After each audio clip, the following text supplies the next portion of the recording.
Tu es en train de dire, Nino, sur le Discord qui sont tous ensemble.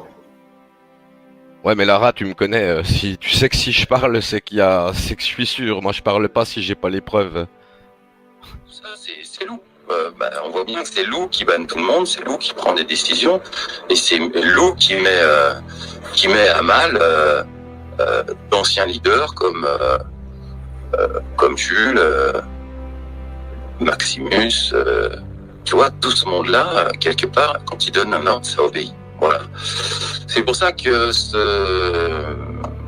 Lou, pour moi, semble être une clé maîtresse, même si Écoutez, beaucoup de mes agents, parce que finalement, comme beaucoup de mes agents, on est restés amis. Moi, j'ai un Discord, on se voit, on n'est pas réunis, nous, comme des meutes à chasser, comme tu as pu le voir, les trolls. Donc, je sais pas si vous avez entendu, donc c'est Réveil Conspi qui dit certains de mes agents, parce qu'on est sur Discord et on se voit et on n'est pas comme ceux qu'apparemment ils calomnient. Donc, il prouve bien, là, chez Mehdi, sur la vidéo, ça devait être le 2-12, que il se voit avec des gens sur Discord qu'il appelle ses agents.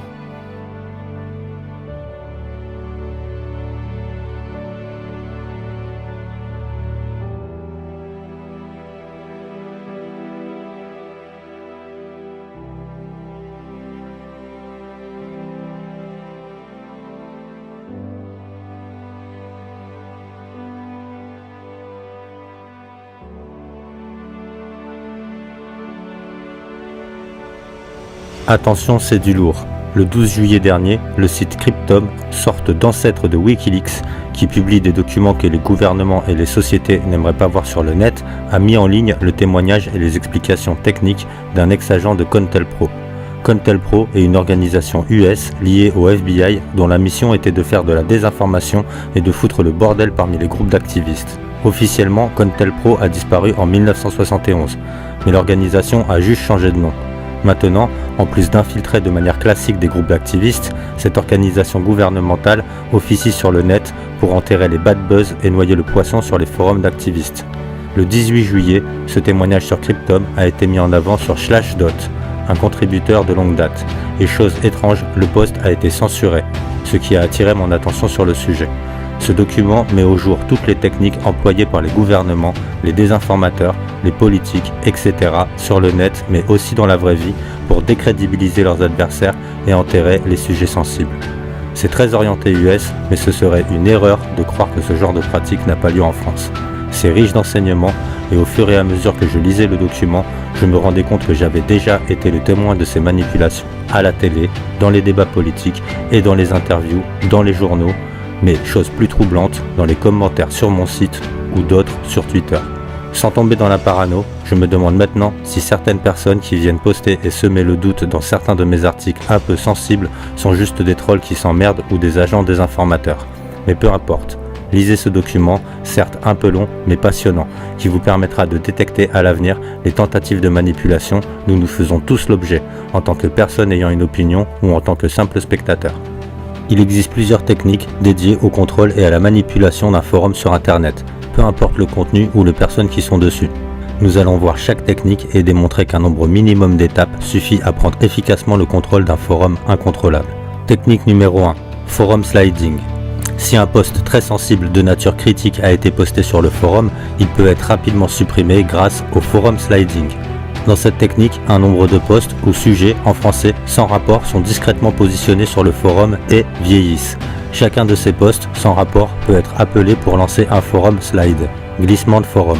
Deuxièmement, cette technique a besoin de faux comptes. Ils sont nécessaires pour permettre de dissimuler au public la manipulation. Pour déclencher un forum slide et purger les posts critiques, il suffit de se connecter sur chaque vrai faux compte et de répondre au vieux sujet avec un message de 1 ou 2 lignes. Grâce à cela, les vieux topics sont propulsés au sommet de la liste des topics et les topics sensibles glissent vers d'autres pages hors de la vue du public. Bien qu'il soit difficile, voire impossible de censurer le post sensible, il est maintenant perdu dans une mare de posts inutiles et sans rapport. De ce fait, il devient efficace et pratique de faire lire au public des posts sans rapport et non problématiques. Technique numéro 2, le consensus cracking. Une deuxième technique efficace est le consensus cracking. Pour réussir et briser un consensus, la technique suivante est utilisée. Grâce à un faux compte, un message est posté. Ce message semble légitime et sensé, mais le point sensible, c'est que ce post possède une hypothèse très fragile, sans preuve pour appuyer ce qui est écrit. Une fois cela fait, et grâce à d'autres faux comptes, une réponse en votre faveur est doucement introduite. Il est impératif que les deux parties soient représentées, afin que le lecteur non informé ne puisse pas déterminer quelle partie détient la vérité. Au fur et à mesure des posts et des réponses, la preuve, forte ou désinformation, est doucement établie en votre faveur. Ainsi, le lecteur non informé va probablement prendre la même position que vous. Et si leur position est contre vous, leur position à vos messages va probablement être laissée aux oubliettes. Cependant, dans certains cas où les membres du forum sont hautement éduqués et peuvent contrer vos désinformations avec des faits réels et des liens vers des sites, vous pouvez avorter le cassage de consensus et démarrer un forum sliding. Technique numéro 3, le topic dilution. La dilution de topic n'est pas seulement efficace lors d'un glissement de forum, elle est également très utile pour garder l'attention des lecteurs sur des problèmes sans rapport et non productifs. Il s'agit d'une technique critique et très utile pour causer une consommation de ressources. En implémentant un flux continu de posts sans rapport pour distraire et perturber, trolling, les lecteurs du forum voient leur productivité stopper. Si l'intensité de la dilution graduelle est assez forte, les lecteurs vont arrêter de chercher et vont simplement passer en mode commérage. Dans ce mode, ils peuvent plus simplement être éloignés des faits vers des conjectures et opinions profanes. Moins ils sont informés, plus il est facile et efficace de contrôler le groupe entier dans la direction que vous souhaitez. Il faut noter qu'une étude des capacités psychologiques et des niveaux d'éducation doit être effectuée pour déterminer à quel niveau il faut pousser le bouchon. En allant trop rapidement, trop loin hors sujet, cela peut déclencher une censure de la part d'un modérateur du forum. Technique numéro 4, la collecte d'informations. La collecte d'informations est très efficace pour déterminer le niveau psychologique des membres du forum et pour rassembler tous les renseignements qui peuvent être utilisés contre eux. Dans cette technique, un sujet, je te montre le mien, montre-moi le tien, est posté dans un environnement positif. Grâce au nombre de réponses fournies, il est possible de compiler plus d'informations statistiques. Par exemple, on peut poster votre arme préférée et encourager les membres du forum à montrer ce qu'ils possèdent. De cette façon, il est possible de déterminer par pourcentage inversé quelle proportion du forum possède une arme à feu ou une arme détenue de manière illégale. Cette même méthode peut être utilisée en postant en tant que membre un sujet comme « Quelle est votre technique préférée pour ?» Grâce aux réponses, les diverses méthodes utilisées par le groupe peuvent être étudiées et d'autres méthodes mises au point pour les arrêter. Technique numéro 5, le trolling énervé. Statistiquement, il y a toujours un pourcentage de membres du forum plus enclins à la violence. Dans le but de déterminer qui sont ces gens, il est nécessaire de poster une image sur le forum qui va délibérément inciter une forte réaction psychologique. Grâce à cela, le plus violent du groupe peut être efficacement tracé grâce à son IP. Pour accomplir cela, il suffit simplement de poster un lien vers une vidéo d'un officier de police en train d'abuser de son pouvoir envers un individu innocent. Statistiquement, sur le million de policiers en Amérique, il y en a toujours un ou deux pris en flagrant délit d'abus de pouvoir et leurs activités peuvent ensuite être utilisées dans l'objectif de rassembler des renseignements. Sans avoir besoin de simuler une fausse vidéo, cette méthode est extrêmement efficace et plus la vidéo est violente, plus la méthode est efficace. Il est parfois utile d'influencer le forum en répondant à vos propres posts avec des intentions violentes et en déclarant « vous vous moquez de ce que les autorités pensent ». En faisant cela et en ne montrant aucune crainte, les autres membres du forum, plus discrets et non violents, peuvent révéler leurs vraies intentions. Cela peut ensuite être utilisé devant le tribunal lors d'une poursuite judiciaire. Technique numéro 6. Acquérir le contrôle total. Il est important de bien insister et de continuellement manœuvrer pour obtenir un poste de modérateur sur le forum. Une fois cette position obtenue, le forum peut être efficacement et discrètement contrôlé en supprimant les postes non favorables. Il dit qu'apparemment, il comprend pas parce qu'il s'aperçoit qu'il y a 50-60 personnes qui sont bannies, alors que c'est des personnes avec qui ils s'entendent bien, avec qui il n'y a pas de problème, quoi. Tu vois, puis ce qui est bizarre, c'est que ceux qui semblent avoir fait ça, c'est aussi ceux qui vont se planquer sur Discord avec certains. Et on peut éventuellement guider le forum vers un échec total et provoquer un manque d'intérêt de la part du public. Il s'agit de la victoire ultime, car le forum n'est plus intéressant aux yeux du public et n'est plus utile pour maintenir leur liberté. En fonction du niveau de contrôle que vous possédez, vous pouvez délibérément mener le forum vers la défaite en censurant les posts, en supprimant les membres, en floudant ou en mettant accidentellement le forum hors ligne. Grâce à cette méthode, le forum peut être rapidement tué. Cependant, il n'est pas toujours forcément intéressant de tuer un forum, car il peut être converti en une sorte de pot de miel pour centraliser et mal orienter les nouveaux et donc les utiliser à vos besoins sous votre contrôle. Conclusion. Souvenez-vous bien que ces techniques ne sont efficaces que si les participants du forum ne les connaissent pas. Une fois qu'ils ont été mis au courant, l'opération peut complètement échouer et le forum va devenir incontrôlable. À ce moment, d'autres alternatives doivent être considérées comme initier un faux problème juridique pour simplement faire fermer le forum et le mettre hors ligne. Cela n'est pas désirable, car cela empêche les agences du maintien de l'ordre de surveiller le pourcentage de la population qui s'oppose toujours au contrôle. Bien que d'autres techniques peuvent être utilisées et développées, et au fur et à mesure que vous développez de nouvelles techniques d'infiltration et de contrôle, il est impératif de les partager avec le QG. Mais en fait, comme tu vois, au final, la dalle dérange beaucoup de monde. Tout le monde s'en prend à la dalle. C'est systématique. Mais bon, de toute façon, quand le mensonge prend l'ascenseur, la vérité prend l'escalier. Elle met toujours plus de temps, mais elle finit toujours par arriver.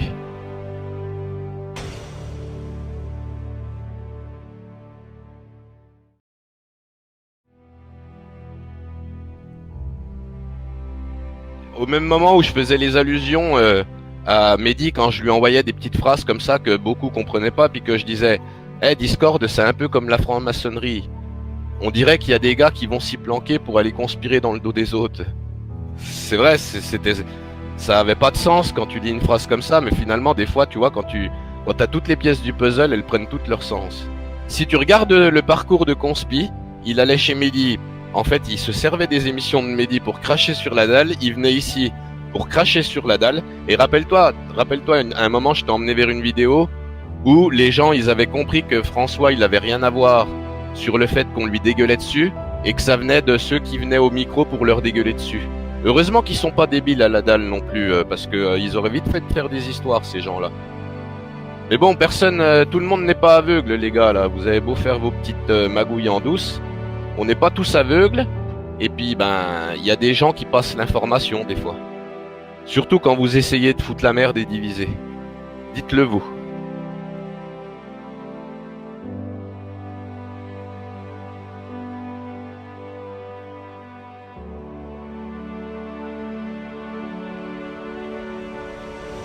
Note, la première règle et les 5 dernières, ou les 6 en fonction de la situation, ne sont généralement pas directement applicables par le désinformateur traditionnel. Ces règles sont généralement le plus souvent directement utilisées par les dirigeants, les acteurs clés ou au niveau de la planification stratégique de conspiration criminelle. Règle numéro 1. Ne rien voir, ne rien entendre, ne rien dire. En dépit de ce que vous pourriez savoir, n'en parlez pas. Surtout si vous êtes une figure publique, un journaliste, un politique, etc. Si ce n'est pas signalé, ce n'est pas arrivé, et vous n'aurez pas à faire face à des problèmes. Règle numéro 2. Devenez incrédule et indigné. Évitez de parler des problèmes clés et concentrez-vous plutôt sur les problèmes secondaires qui peuvent être utilisés pour rendre le sujet comme étant critique de certains groupes ou thèmes sacro-saints. Cela est également connu comme le subterfuge « Comment oses-tu ». Règle numéro 3. Créez des commérages. Évitez de parler des problèmes en dépeignant toutes les charges, sans tenir compte des lieux ou des preuves en pure rumeur et accusations violentes. Alors, Nino The a envoyé 3 mecs chez le vrai lapin blanc. Oh putain, tu as envoyé une équipe. Ils Ouais, ont non, fait mais- à son appart au rez-de-chaussée. Est-ce normal? Non mais t'es sérieux hein? Cette méthode fonctionne surtout très bien avec une presse silencieuse, car le public ne peut connaître les faits qu'à travers ces rumeurs discutables. Si vous pouvez établir une relation entre le document et le problème avec Internet, utilisez ce fait pour le certifier en tant que rumeur sauvage, émanant d'une bande d'enfants sur Internet qui ne peut pas avoir de fondement dans la réalité. Règle numéro 4. Utilisez un argument épouvantail. Trouvez-en un et créez un élément dans l'argumentation de votre adversaire que vous pouvez facilement contrer pour vous faire bien voir et ridiculiser l'adversaire. Soit vous créez un problème dont vous insinuez l'existence en vous appuyant sur l'interprétation de l'adversaire, sur l'argumentation de l'adversaire, sur la situation, ou sélectionnez l'aspect le plus faible des charges les plus faibles.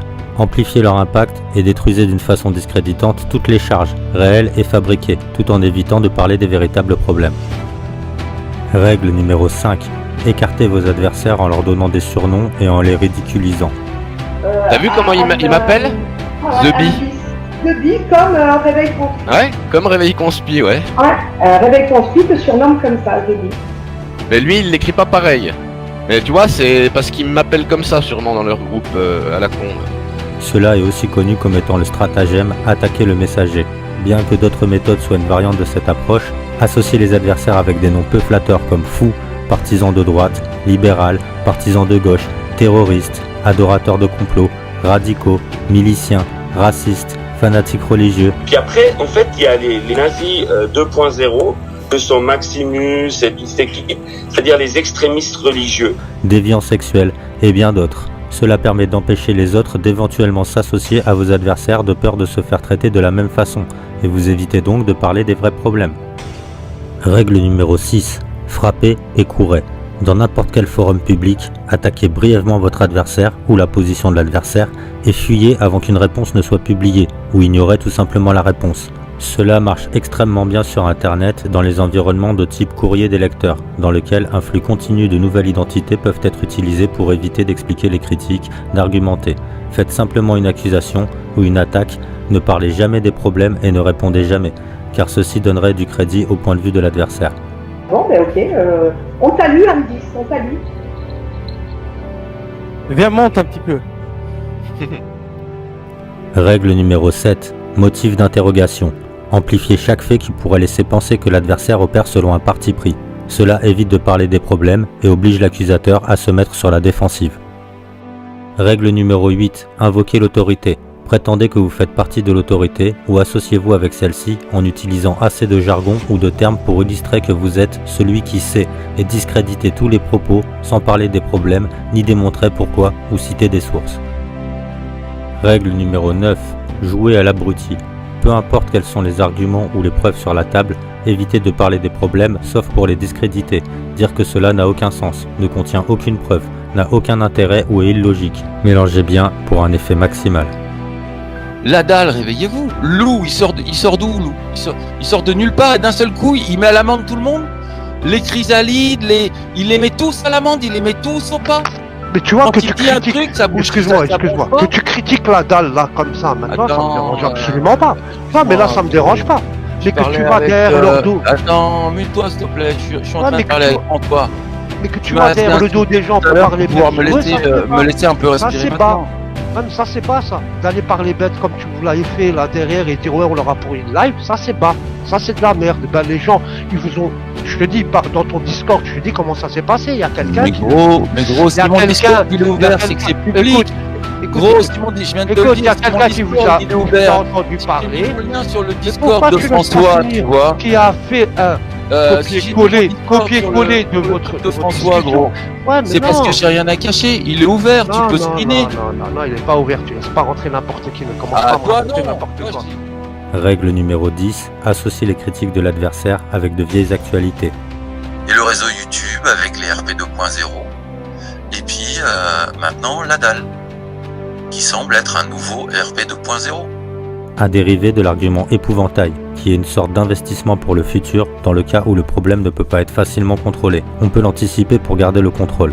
Pour cela, lancez un argument épouvantail et faites en sorte que l'on s'en occupe assez tôt dans le cadre du plan alternatif, ou plan B. Ainsi, les charges ou critiques suivantes, peu importe leur validité, pourront généralement être associées aux charges précédentes et être considérées comme étant simplement du réchauffé, sans avoir besoin de s'en occuper.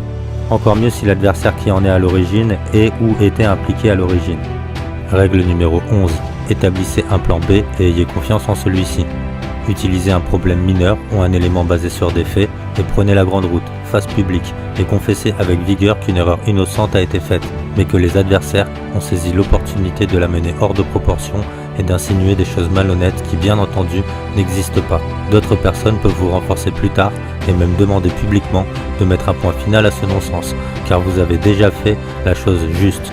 Bien faite, cette technique peut vous permettre d'acquérir de la sympathie et du respect pour avoir craché le morceau et confesser vos erreurs sans aborder d'autres problèmes plus graves. Règle numéro 12. Les énigmes n'ont pas de solution. Ce qui fait des débats très drôles, puisque finalement je pose un problème qui ne peut pas être résolu. Prétendez que l'affaire est trop compliquée à résoudre en s'appuyant sur la multitude de personnes impliquées et d'événements. Cela permet de faire perdre tout intérêt au problème de la part des autres personnes. Règle numéro 13. Logique d'Alice au pays des merveilles. Évitez de parler des problèmes en raisonnant à l'envers ou avec une logique déductive qui s'interdit tout véritable fait important. Règle 14. Demandez des solutions complètes. Évitez de parler des problèmes en demandant à vos adversaires de résoudre le crime ou le problème dans sa totalité. Il s'agit d'un stratagème qui marche mieux avec les problèmes relatifs à la règle 10. Règle 15. Faire correspondre les faits à des conclusions alternatives. Cela requiert une pensée créative. sauf si le crime a été planifié avec un plan B. Règle 16. Faites disparaître les preuves et les témoins. Si cela n'existe pas, ce n'est pas un fait et vous n'avez pas à aborder le problème.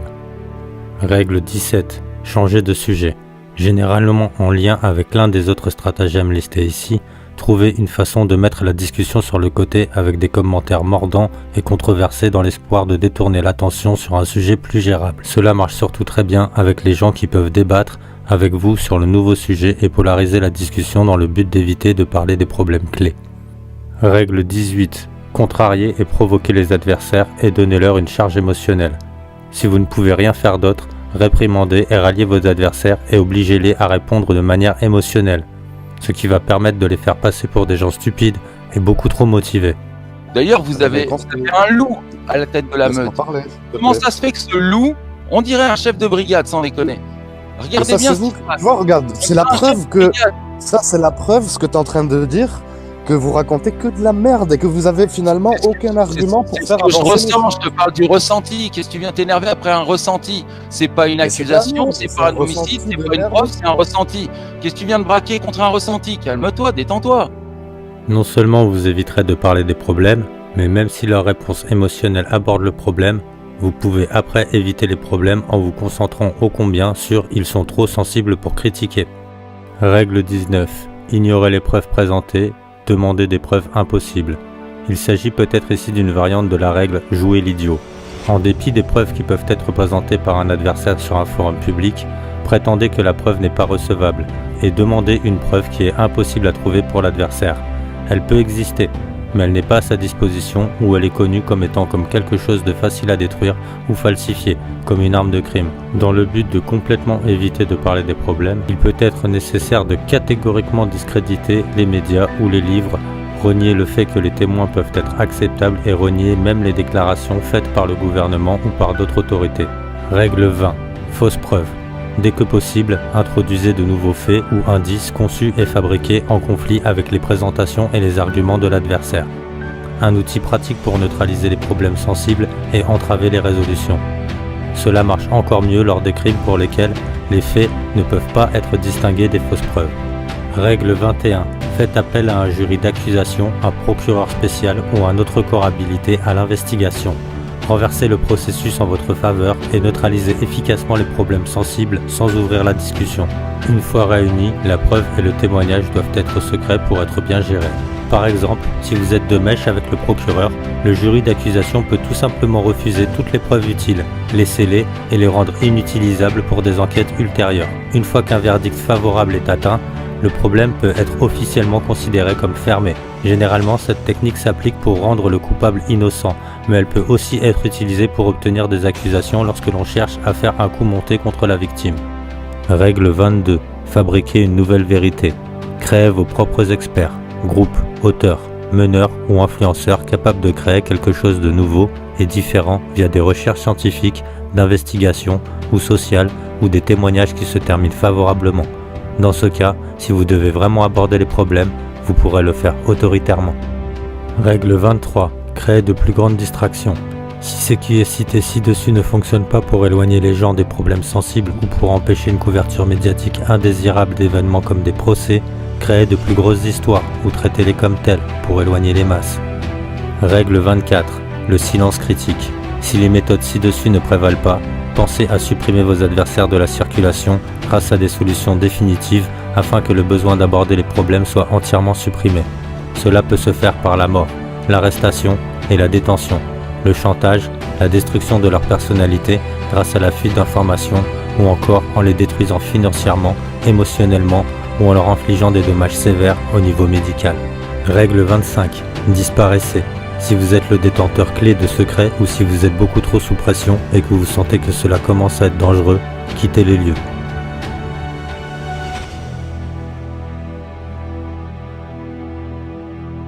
Excuse-moi Eric, tu m'as l'air très très gentil, mais Simon vient de lâcher une petite bombe. C'est vrai que t'as donné le nom et le prénom de Emmanuela qui vit toute seule? Même pas du tout, même pas du Simon, tout. J'ai donné un pseudo. Simon, J'ai donné un pseudo.